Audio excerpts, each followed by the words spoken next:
And grow rich.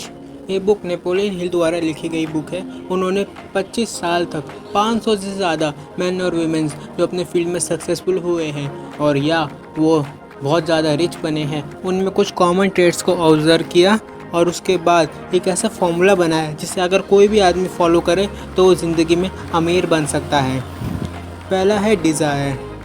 कोई भी achievement हो, किसी भी तरीके की अचीवमेंट हो, उसकी शुरुआत होती है एक intense burning desire to something definite. जो डिज़ायर जो एक्चुअली में डीपली रूटेड हो आपके अंदर। ऐसा नहीं कि किसी को बाहर से देखा और कुछ करने का मन किया। इसका एग्जाम्पल है एडविन सी। वो बहुत ज़्यादा गरीब थे लेकिन उनका माइंड अमीरों जैसा था। वो एडिसन के साथ उनके साथ पार्टनर बनना चाहते थे लेकिन उनके पास बिल्कुल कोई पैसे नहीं थे, कोई रिसोर्स नहीं थे। लेकिन तब भी उन्होंने एडिसन के यहाँ पे एक छोटे से साफ सफाई कर्मचारी के रूप में शुरू किया। उन्होंने अपने आप को ये नहीं बोला कि अगर मुझे प्रमोशन ना मिले या मैं उनके पार्टनर ना बन पाऊँ तो मैं कहीं और अपनी पॉसिबिलिटियों को तलाश करूँगा। उन्होंने ये बोला कि मुझे किसी भी हालत में एडिसन का पार्टनर बनना ही बनना है, चाहे कुछ भी हो जाए।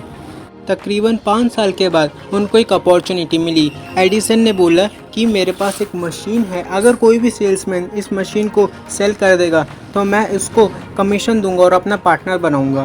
तो उन्होंने इस अपॉर्चुनिटी को देखा और इस अपॉर्चुनिटी को ग्रैब किया और यही है पावर ऑफ डिज़ायर। इनके अंदर एक डिज़ायर था पार्टनरशिप बनने का, तभी वो पार्टनर बन पाए। फेथ।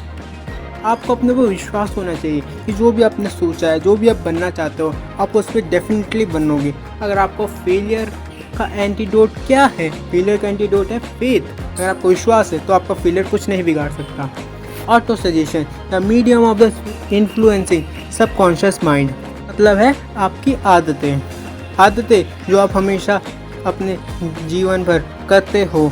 अगर आप अपने माइंड में उस चीज़ को रिपीट करते जाओ, जो आपको बनना है, जो चीज़ आपको अचीव करनी है, उसको रिपीट करते जाओ तो वो आपके सबकॉन्शियस माइंड में बैठ जाएगा और सबकॉन्शियस माइंड में बैठ जाएगा तो आप एफर्टलेसली उस डायरेक्शन में बढ़ते ही जाओगे। Specialise knowledge.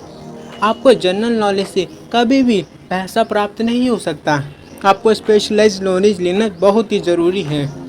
लेकिन सिर्फ स्पेशलाइज्ड नॉलेज होने से ही कुछ नहीं होता। बहुत सारे लोग जो बहुत ज़्यादा एजुकेटेड हैं लेकिन वो तब भी अमीर नहीं हो पाते। क्यों? क्योंकि बस नॉलेज होने से ही काफ़ी नहीं होता। उस प्रैक्टिकल एप्लीकेशन ऑफ नॉलेज, उस नॉलेज का यूज़ करके पैसा कमाना ये अलग चीज़ है।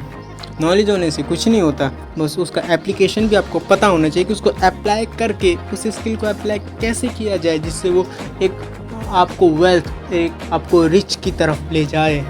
इमेजिनेशन बहुत ज़रूरी है क्योंकि पहले आदमी अपने माइंड में इमेजिन करना है कि उसको क्या बनना है और फिर उसके बाद वो रियलिटी उसके सामने आती है। जब तक इमेजिनेशन नहीं होगी, जब तक वो पिक्चर नहीं होगी आपके माइंड में आपको क्या बनना है, तब तक उसको अचीव नहीं किया जा सकता। इंसान ने जो कुछ भी बनाया है, छोटे से लेकर बड़े तक, वो पहले एक आदमी के माइंड में इमेजिनेशन थी, आज वो एक रियलिटी है। लेकिन किसी न किसी के माइंड में पहले एक इमेजिनेशन जरूर। Decision, the lack of decision. 30 से ज़्यादा जो वजह ऑथर ने पाई लैक ऑफ डिसीजन, उनमें से एक थी फेलियरों में से।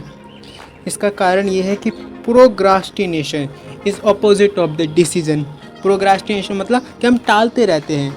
डिसीजन आज नहीं लेंगे, कल ले लेंगे, बाद में ले लेंगे, हम बहाने बनाते रहते हैं। तो आपको प्रोक्रास्टिनेट नहीं करना है। जो ज़िंदगी में प्रोक्रास्टिनेट करता है उसके हाथों से अपॉर्चुनिटियाँ निकल जाती है और बस रिग्रेट करता रह जाता है। अगला है persistence, the basis of persistence is power of will.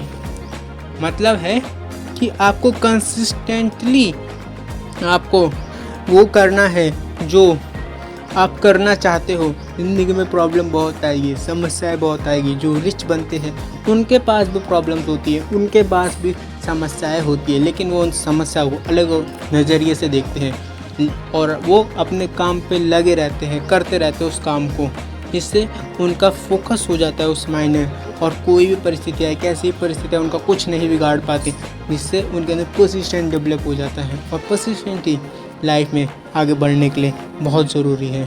Thank you for watching this video.